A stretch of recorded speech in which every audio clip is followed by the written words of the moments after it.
بسم اللہ الرحمن الرحیم۔ شروع کرتا ہوں اللہ کے بڑا نام سے جو بڑا مہربان نہایت رحم والا ہے۔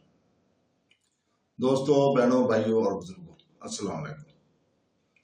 آج کی ہم اس اسلامی انفارمیشن کی ویڈیو میں ہم بیان کریں گے اسلامی جنگجو، اسلامی رہنما، فاتح اعظم، فاتح بیت المقدس صلاح الدین ایوبی کے بچپن، اس کو ہم بیان کریں گے۔ تو دوستوں، صوبہ تکریت اور الجزیرہ، شام اور عراق کے درمیان واقع بیت المقدس کی فتح کے بعد شکست خوردہ ایرانی اور رومی انہی دونوں مقامات پر جمع ہوئے اور اپنے عقائد کے اختلافات کے باوجود مسلمانوں کے خلاف متحد ہو کر ہنگامہ آرائی کرنے لگے۔ حضرت عمر فاروق رضی اللہ تعالی عنہ کی ہدایت کے مطابق حضرت سعد ابن وقاص نے 5000 سپاہیوں کے ساتھ قلعہ تکریت کا محاصرہ کر لیا۔ پھر ایک خون ریز جنگ کے بعد اسلامی لشکر نے تکریت پر قبضہ کر لیا۔ بہت ہی مختصر تعداد میں ایرانی اور رومی اپنی جانیں بچا کر فرار ہو سکے، باقی سب کے سب موت کی خوراک بن گئے۔ اسلامی پرچم مزید بلند ہوا اور قسطنطنیہ میں بیٹھے ہوئے مغرور عیسائی بادشاہ قیصر روم کو ایک اور صدمہ برداشت کرنا پڑا۔ پھر وقت اپنی رفتار پر گزرتا رہا اور اسلامی سلطنت سیاسی نشیب و فراز سے دوچار ہوتی رہی، یہاں تک کہ 5 صدیاں گزر گئیں۔ یہ 532 ہجری کی ایک تاریخ رات کا واقعہ ہے۔ اس وقت نجم الدین ایوب قلعہ تکریت کا حاکم تھا۔ نجم الدین ایوب کا تعلق کردوں کے معزز ترین قبیلے کردیہ سے تھا۔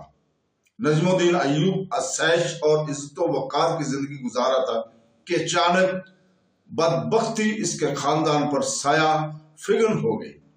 تکریت کے حاکم اعلیٰ مجاہد الدین کی طرف سے ایک حکم نامہ جاری ہوا جس میں کہا گیا تھا کہ نجم الدین ایوب اور اس کا چھوٹا بھائی اسد الدین شیر کو اس وقت تکریت چھوڑ کر بہت دور چلے جائیں۔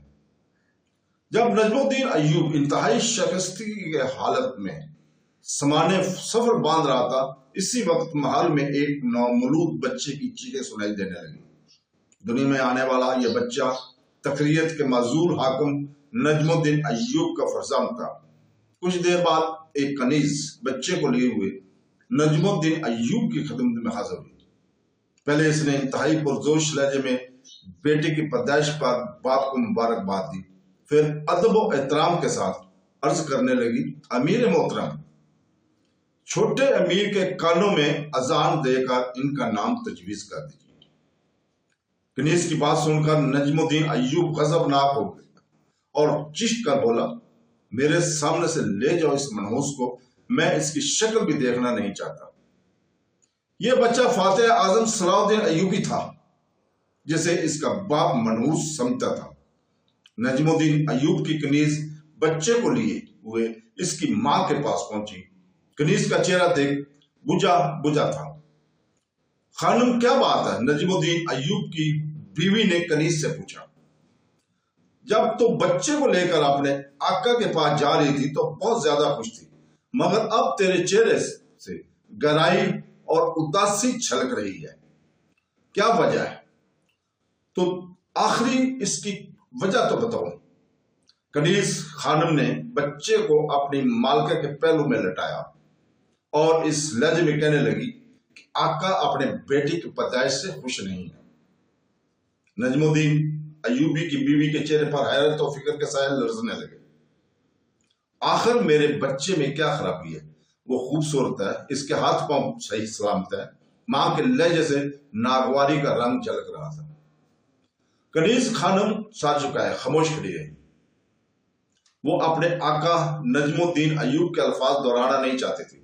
نجم الدین ایوب کی بیوی کچھ دیر تک کنیز کے جواب کا انتظار کرتے رہی، مگر جب وہ کئی بار سوال کرنے پر بھی نہیں بولی تو اس نے تیز لہجے میں خانم کو حکم دیا اور کہا، دوبارہ اپنے آقا کے پاس جاؤ اور میرا پیغام دو کہ میں انہیں یاد کر رہی ہوں۔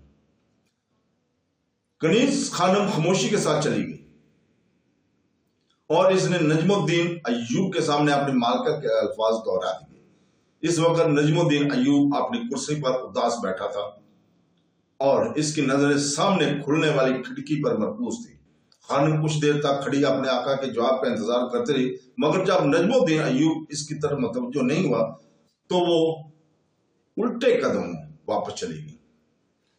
نجم الدین ایوب کی بیوی زبیدہ کے لیے شوہر کا یہ طرز عمل اور کنیز کی خاموشی ناقابل فہم تھی۔ کئی بار اس کی جی میں آیا کہ وہ اٹھ کر نجم الدین ایوب کے کمرے تک خود جائے اور اس سے پوچھے کہ اس بے رخی اور ناخوشی کا کیا سبب ہے، مگر وہ شدت ضعیف اور توانائی کے بحث اپنے ارادے پر مکمل عمل کرنے سے قاصر تھی۔ وہ بہت دیر تک ذہنی خلفشار کا شکار رہی، ہزاروں اندیشے اور وسوسے اسے گھیرے ہوئے تھے۔ اس نے کئی بار اپنے نامولود بچے کی طرف دیکھا جس کا رنگ سرخ میل تھا اور وہ آنکھیں بند کیے دنیا و مافیا سے بے خبر سو رہا تھا۔ زبیدہ کی آنکھوں میں آنسو آ گئے اور وہ مامتا کی بے مثال جذبے سے بے قرار ہو کر بچے کے چہرے پر جھکی اور اس کی پیشانی پر اپنے ہونٹ رکھ دیے۔ میرے بچے، تم اس دنیا میں کیوں آ گئے؟ ابھی زبیدہ اپنی بات مکمل کرنے نہیں پائی تھی کہ یک کمرے میں ایک باروب آواز گونجی، آپ کو فرزند کی پیدائش مبارک ہو۔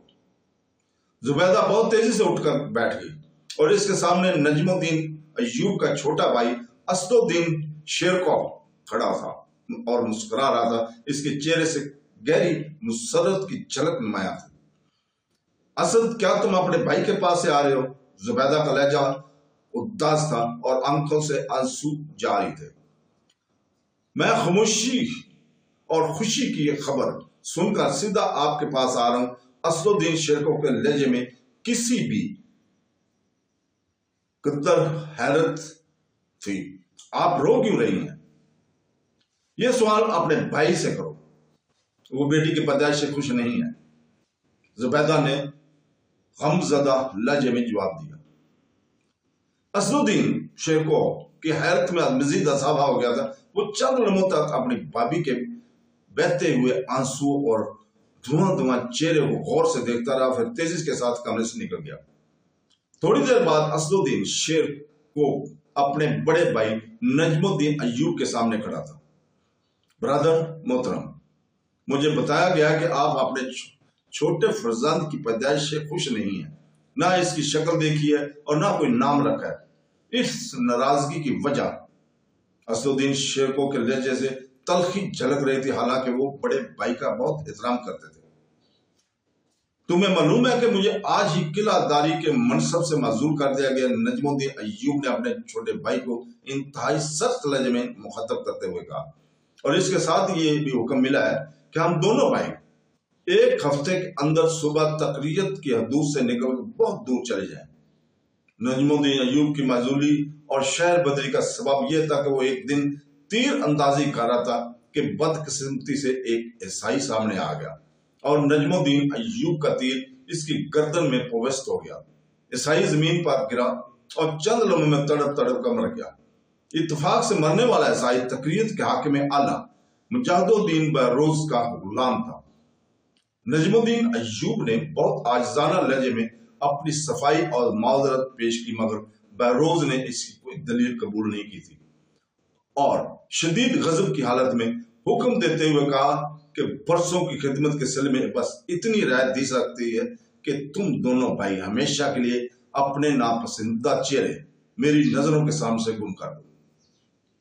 اسد الدین شیرکو نے بڑی اذیت و کربوں کے ساتھ حاکم اعلیٰ مجاہد الدین بہروز کا حکم سنا اور پھر اداس لہجے میں کہنے لگا، برادر معظم، یہ سب تو تقدیر ہے، کبھی تخت شاہی اور کبھی تخت مرگ، یہی دنیا کا نظام ہے۔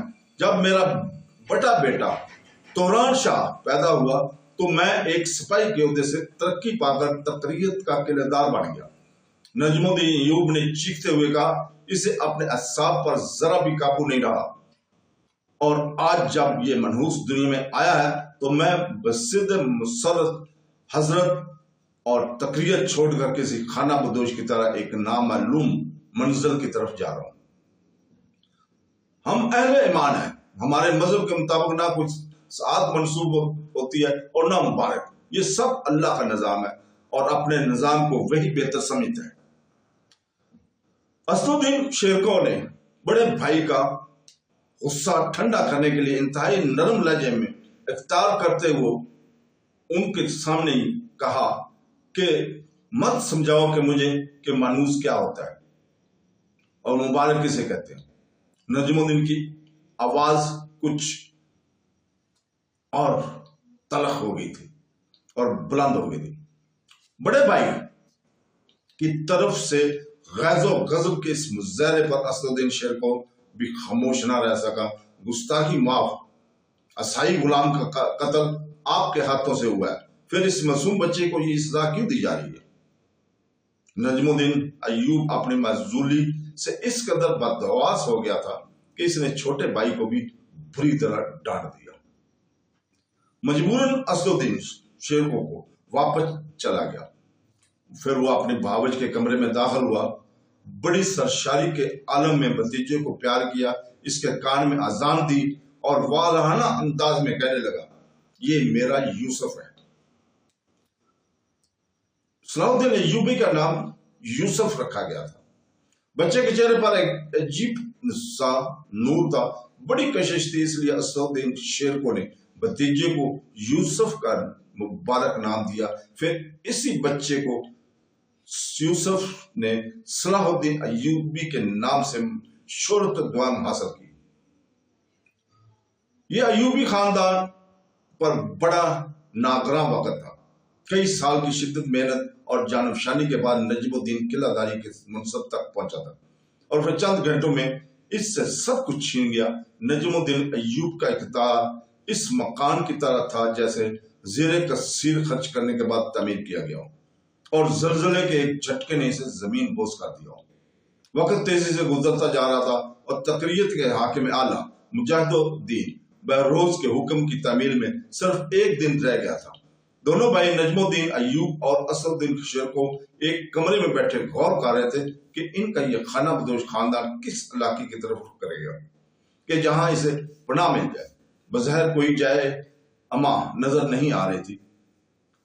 روز تک کھلا آسمان تھا اور مایوسیوں کا گہرا اندھیرا یکایک اس تاریخی روشنی کی ایک لکیر نمودار ہوئی اور نجم الدین ایوب مضطرب ہو کر کھڑا ہو گیا۔ کاش ایسا ہو جائے۔ نجم الدین ایوب شدید بے چینی کے عالم میں بار بار اپنا ایک ہاتھ دوسرے ہاتھ پر مارا تھا اور اس کی زبان سے بس یہی محفوظ الفاظ ادا ہو رہے تھے، کاش ایسا ہو جائے۔ بڑے بھائی کی یہ اضطرابی کیفیت دیکھ کر اسد الدین شیرکو بھی کھڑا ہو گیا اور پوچھنے لگا، کیا ہو جائے محترم برادر؟ چھوٹے بھائی کی بات سن کر نجم الدین ایوب کے سامنے 6 سال پرانا ایک واقعہ آپ نے پورے خد و خال کے ساتھ ابھرایا۔ یہ سن 526 کا زمانہ تھا اور بغداد پر عباسی خلیفہ مسترشد باللہ کی حکومت تھی۔ اس وقت اسی دوران میں زنگی حکومت کی بانی عماد الدین نے عراق میں شکست کھائی اور اپنے سپاہیوں کے ہمراہ فرار ہو کر دریائے دجلہ کے بائیں کنارے پر دم لیا، مگر ابھی اس کی نے کوئی جائے پناہ نہیں تھی کیونکہ دشمن کا لشکر مسلسل عماد الدین زنگی کی توقع میں تھا۔ دریا کے اس پار ایک چٹان پر تقریت کا ناقابل تسخیر قلعہ واقع تھا۔ قلعے کے دفاع کے لیے شوشکی کی طرف سے ایک گہری خندق کھودی گئی تھی جس تک پہنچنے کے لیے چٹانیں کاٹ کر خفیہ سیڑھیاں بنائی گئی تھی جو قلعے کے وسط سے گزر کر دریائے دجلہ تک جاتی تھی۔ اب عماد الدین زنگی کی شکست خوردہ لشکر کے بچاؤ کی ایک ہی صورت تھی کہ اسے تقریت کے قلعے میں عارضی پناہ مل جائے، مگر یہ سب کچھ قلعہ دار کی مرضی پر منحصر تھا۔ یہی سنگین صورتحال میں نجم الدین نے فراغی دل سے بلند حوصلہ افزائی اور اسلامی رواداری سے کام لیتے ہوئے کچھ دن کے لیے اپنے دینی بھائیوں کو قلعہ میں پناہ دی۔ پھر بڑی رواداری کے ساتھ عماد الدین زنگی کو کشتیوں کا ایک بیڑا فراہم کر دیا۔ آخری کشتی پر سوار ہونے سے پہلے عماد الدین زنگی نے بڑے والہانہ انداز میں نجم الدین ایوب کو گلے لگاتے ہوئے کہا، میرے بھائی، نہ میں اپنے اس برے وقت کو بھولوں گا اور نہ تمہارے احسان کو۔ پھر نجم الدین ایوب اس وقت تک کھڑا رہا جب تک عماد الدین زنگی اور اس کا لشکر دریائے دجلہ کے دوسرے کنارے پر اتر کر دشمن کے تعاقب اور حملے سے محفوظ رہ گیا۔ پھر 6 سال بعد وقت بدلا تو عماد الدین زنگی کو پناہ دینے والا خود کھلے آسمان کے نیچے بے اما کھڑا نظر آ رہا تھا اور بار بار ایک ہی جملہ دہرا رہا تھا، کاش ایسا ہو جائے۔ نجم الدین کے ان پر پورا اسرار الفاظ کا صرف ایک ہی مفہوم تھا کہ عماد الدین زنگی کو اپنا وعدہ یاد آ جائے، جس نے اس عرصے میں دشمن کو شکست دے کر دوبارہ اپنے علاقے پر قبضہ کر لیا تھا۔ پھر جب نجم الدین ایوب نے اپنے چھوٹے بھائی کو عماد الدین زنگی کی رخصت کا آخری منظر پوری تفصیل کے ساتھ سنایا تو اسد الدین شور کو بے ساختہ بول اٹھا، آزمائش کی اس گھڑی میں سلطان کے ظرف کو ضرور آزمانا چاہیے۔ ڈرتا ہوں کہ کہیں وہاں سے بھی ناکام اور نامراد نہ لوٹ آتا ہوں۔ نجم الدین ایوب نے اداس لہجے میں کہا، عیش و اقتدار بہت بڑا فتنہ ہے، جب انسان اسے حاصل کر لیتا ہے تو اپنے برے دنوں کو اس طرح بھول جاتا ہے جیسے اس پر کبھی مصیبت کی گھڑی گزری ہی نہیں تھی۔ آخر ہمارے پاس اس کے سوا چارہ بھی کیا ہے؟ اسد الدین شیر خان نے ایک ایک لفظ پر زور دے کر کہا، ہمیں ایک بار سلطان عماد الدین زنگی کے محل پر دستخط ضرور دینی چاہیے۔ اگر دروازہ محل کھل گیا تو ہم سمجھیں گے کہ وہ ایک بہت شناس انسان ہے، ورنہ اللہ کی زمین تنگ نہیں ہے اور وہ اپنا دینے والا ہے، وہ پناہ دینے والا ہے۔ اسد الدین شیر کو اور شدہ نوجوان تھا، چھوٹے بھائی کی اس بلند حوصلگی سے نے ان کی حوصلہ اور بڑھا دیا۔ نجم الدین ایوب کو بہت سہارا دیا۔ پھر وہ بیوی، چھوٹے بھائی اسد الدین شیر کو اور 3 بیٹوں توران شاہ، شمس الدولہ اور یوسف کے ساتھ تقریت کے قلعے سے باہر نکلا۔ اس وقت یوسف جو کہ صلاح الدین تھے صرف 7 دن کا تھا، اس اعتبار سے اس کا شمار دنیا کے کم سن ترین مہاجروں میں ہوتا ہے۔ پھر دشوار گزار اور طویل فاصلہ طے کر کے چند افراد پر مشتمل یہ خانماں برباد قافلہ موصل پہنچا۔ نجم الدین ایوب کو ہرگز امید نہیں تھی کہ عماد الدین کے دربار میں اس کی شاندار پذیرائی کی جائے گی۔ زنگی حکمران نے تخت سے اٹھ کر نجم الدین ایوب کا استقبال کیا اور بڑے والہانہ انداز میں اسے گلے لگاتے ہوئے کہا، خوش آمدید میرے بھائی نجم الدین۔ پھر عماد الدین نے اسے اپنے تخت کے قریب وزیروں کی صف میں کرسی پر بٹھاتے ہوئے بآواز بلند کہا، تم امن اور سکون اور عزت و فراغت کے ساتھ موصل میں رہو۔ اس کے بعد زنگی حکمران نے اہل دربار کی طرف دیکھتے ہوئے سورہ رحمان کی یہ آیت مقدمہ تلاوت کی، جس کا ترجمہ ہے، احسان کا بدلہ سوائے احسان کے کچھ نہیں ہے۔ یہ اس واقعے کی طرف اشارہ تھا جب درد بردری کی حالت میں نجم الدین ایوب نے سلطان عماد الدین زنگی کو چند روز کے لیے تقریت کے قلعے میں پناہ دی تھی۔ بدبختی کا زمانہ گزر چکا تھا اور اب خاندان ایوب پر خوش قسمتی کے گہرے سائے پڑنے لگے تھے۔ سلطان عماد الدین زنگی نے نجم الدین کو اپنے مقرب درباریوں میں شامل کر لیا تھا۔ خانہ بدوش کی زندگی سے نجات پاتے ہی نجم الدین ایوب اپنے بچوں کی تعلیم و تربیت کی طرف متوجہ ہوئے۔ اب یوسف 4 سال کا ہو گیا تھا۔ اس زمانے کی روایت کے مطابق یوسف جو کہ صلاح الدین تھے کو قرآن کریم کی تعلیم حاصل کرنے کے لیے کتب میں داخل کر دیا گیا اور اپنے دونوں بڑے بھائیوں توران شاہ اور شمس الدولہ سے بہت مختلف نظر آتا تھا۔ بچہ ہونے کے باوجود نہ وہ کسی سے جھگڑا کرتا تھا اور نہ اس کی کسی عمل سے شرارت جھلکتی تھی۔ یوسف غیر معمولی حد تک سنجیدہ تھا اور اس کی شرارتی آنکھیں ہر وقت کھوئی کھوئی سی رہتی تھی، جیسے وہ کسی گہری سوچ میں گم ہو۔ استاذہ کی بہت تعریفیں کرتے تھے۔ یوسف کا حافظہ بہت قوی تھا، سرسری باتوں کو بھی اپنے ذہن میں محفوظ رکھتا تھا۔ زبیدہ اپنے چھوٹے بیٹے سے بہت پیار کرتی تھی، مگر جب موصل آ کر اس کا چوتھا لڑکا ملک العادل پیدا ہوا تو فطری طور پر ماں کی محبت تقسیم ہو گئی۔ وقت تیزی سے گزرتا رہا۔ اب یوسف کی عمر 7 سال کی تھی کہ ایک عجیب واقعہ پیش آیا۔ سلطان عماد الدین زنگی کا دربار آراستہ تھا۔ اتفاق سے اس روز یوسف بھی اپنے باپ کے ساتھ دربار میں موجود تھا۔ موصل میں رہنے والا ایک بوڑھا عیسائی راہب مرزبان دربار میں داخل ہوا۔ سلطان عماد الدین زنگی نے گرمجوشی کے ساتھ عیسائی راہب کا استقبال کیا۔ میں سلطان کا نہایت شکر گزار ہوں کہ میری درخواست قبول کی گئی اور حکومت کے کارندوں نے میری درخواست قبول کرتے ہوئے وقت سے پہلے خانقاہ کا تعمیری کام مکمل کر دیا۔ پادری مرزبان نے باوال بلند کہا۔ اس کے لہجے سے سلطان عماد الدین زنگی کے لیے انتہائی عقیدت چلک رہی تھی۔ اسلامی مملکت میں بسنے والے ہر شخص کی جان و مال اور عبادت گاہوں کی حفاظت حکومت اولین فرائض میں شامل ہے۔ سلطان عماد الدین نے انکسار کے ساتھ لہجے میں جواب دیتے ہوئے کہا، یہ تم پر کوئی آسان نہیں ہے، مگر میں اس کے جواب میں اتنا ضرور چاہوں گا کہ تم اپنی قوم کو اہل اسلام کی رواداری اور حسن سلوک کے بارے میں ضرور بتایا کرو۔ اسی واقعے کی مختصر تفصیل یہ ہے کہ عیسائی راہب مرزبان کی خانقاہ بہت شکستہ ہو گئی تھی اور تیز بارش میں اس کی ایک دیوار بھی گر گئی تھی۔ نتیجن مرزبان نے سلطان عماد الدین زنگی کی خدمت میں ایک درخواست ارسال کی تھی کہ اس طرح توجہ دی جائے۔ سلطان نے کئی تاخیر کے بعد اپنے کارندے بھیج کر اس طرح خانقاہ کی مرمت کرا دی تھی کہ اس پر پرانی عمارت کا گمان نہیں ہوتا تھا۔